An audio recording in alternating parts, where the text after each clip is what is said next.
Chapter 6. God had heard the poor widow's prayer.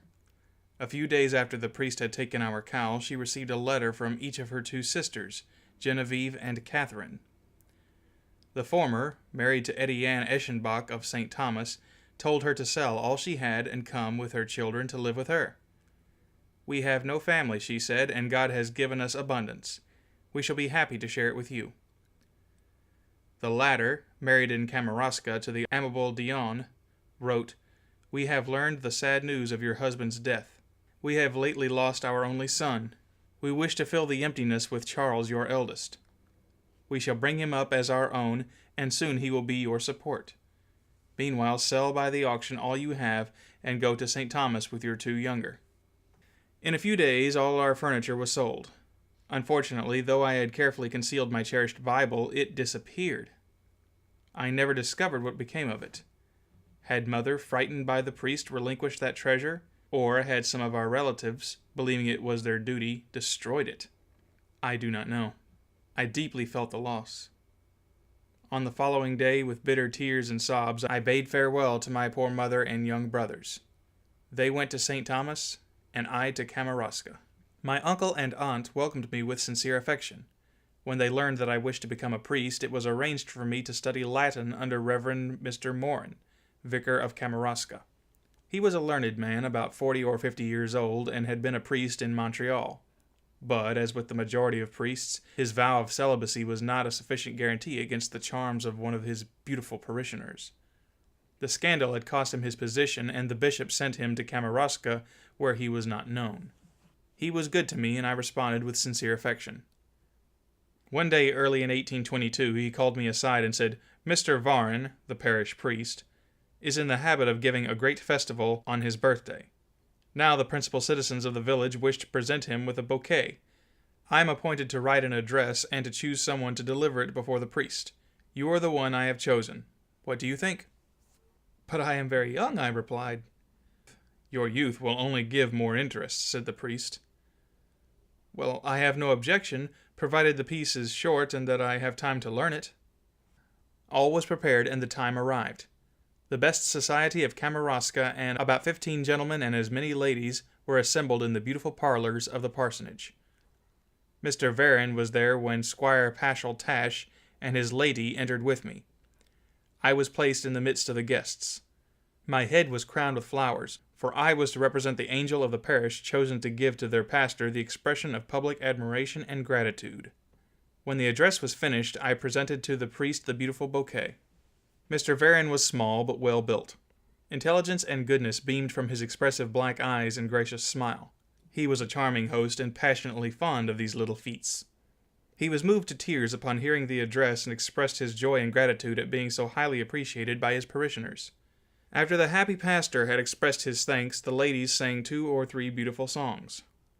The door of the dining room was then opened. Before us stood a long table laden with the most delicious meats and wines that Canada could offer. I had never before been present at a priest's dinner. Besides Mr. Varin and his vicar, 3 other priests were artistically placed among the most beautiful ladies of the company. The ladies, after honoring us with their presence for an hour or so, retired to the drawing-room. Mr. Varin rose and said, "Gentlemen, let us drink to the health of these amiable ladies, whose presence has thrown so many charms over the first part of our little fete." Following Mr. Varin, each guest filled and emptied his wine-glass. Squire Tash then proposed, "The health of the most venerable and beloved priest of Canada, the Reverend Mr. Varin." Again the glasses were filled and emptied except for mine, for I was seated next to my uncle Dion, who took a stern look and said, "If you drink another, I will send you from the table." It would have been difficult to count the healths which were drank, for after each health a song or a story was called for, several of which produced applause, shouts of joy, and convulsive laughter. When my turn to propose a health came, I wished to be excused, but they refused to accept me. Arising from my chair, I turned to Mr. Varin and said, "Let us drink to the health of our Holy Father the Pope." Nobody had yet thought of the Pope, so the mention of his name under such circumstances by a child appeared so droll to the priests and their merry guests that they burst into laughter, stamped their feet, and shouted, "Bravo! Bravo! To the health of the Pope!" So many healths could not be drunk without having their natural effect, intoxication. The first to succumb was Father Noel. I had noticed that instead of using his wine glass, he frequently drank from a large tumbler. The symptoms of his intoxication began to show when he endeavored to fill his glass, but his hand so shook that the bottle fell to the floor and broke. Wishing to keep up the merriment, he began to sing a Bacchic song, but could not finish. His head dropped onto the table. While attempting to rise, he fell heavily upon his chair. The other priests and other guests just looked at him, laughing loudly.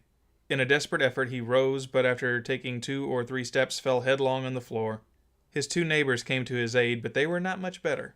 The trio rolled under the table. At length, another less affected by the wine took him by the feet and dragged him into an adjoining room where they left him. The first scene seemed strange enough to me, for I had never before seen a priest intoxicated, but what astonished me most was the laughter of the other priests over the spectacle. When the priests and their friends had sung, laughed, and drank for more than an hour, Mr. Varin rose and said, "The ladies must not be left alone all the evening. Would not our joy and happiness be doubled if they are pleased to share them with us?" This proposition was applauded, and we passed into the drawing room where the ladies awaited us. Several pieces of music, well executed, gave new life to this part of the entertainment. This resource, however, was soon exhausted. Besides, some of the ladies could well see that their husbands were half drunk, and they felt ashamed. Mr. Varin feared nothing more than an interruption in the festivities, which frequently took place in his parsonage. "Well, well, ladies and gentlemen, let us entertain no dark thoughts on this evening, the happiest of my life. Let us play blind man's buff." "Let us play blind man's buff," was repeated by everybody. "But whose eyes shall be covered first?" asked the priest. "Yours, Mr. Varin," cried all the ladies. "We look to you for the good example, and we shall follow it." Mr. Varin consented, and immediately one of the ladies placed her nicely perfumed handkerchief over the eyes of the priest, and led him to the center of the room, giving him a gentle push. She said, "Mr. Blind Man, let everyone flee! Woe to him who is caught!" There is nothing more curious and comical than watching a man walk when he is intoxicated, especially if he wishes nobody to notice it. Such was the position of the priest Varin. He would take 1 forward and 2 backward steps, and would then stagger to the right and to the left. Everybody laughed to tears. One after another they would all either pinch him or touch him gently on his hand, arm, or shoulder, and, passing rapidly off, would exclaim, "Run away!" Suddenly he caught the arm of a lady who had come too near. She struggled in vain to escape, but the priest's hand held her firmly. Using his other hand, he tried to touch her head so he might know the name of his pretty captive, but at that moment his legs gave way, dragging his beautiful parishioner to the floor. She turned upon him in order to escape, but he soon turned on her in order to hold her better. Although the affair only lasted a moment, it was long enough to cause the ladies to blush and cover their faces. This ended the game. Never in my life had I seen anything so shameful. Only the women felt ashamed because the men were too intoxicated to blush. The priests were either too drunk or too much accustomed to such scenes to be ashamed. On the following day, every one of the priests celebrated Mass and ate what they called the body and blood, the soul and divinity of Jesus Christ, just as if they had spent the previous evening in prayer and meditation on the laws of God. Thus, O perfidious Church of Rome, thou deceivest the nations who follow thee, and ruinest even the priests whom thou make thy slaves.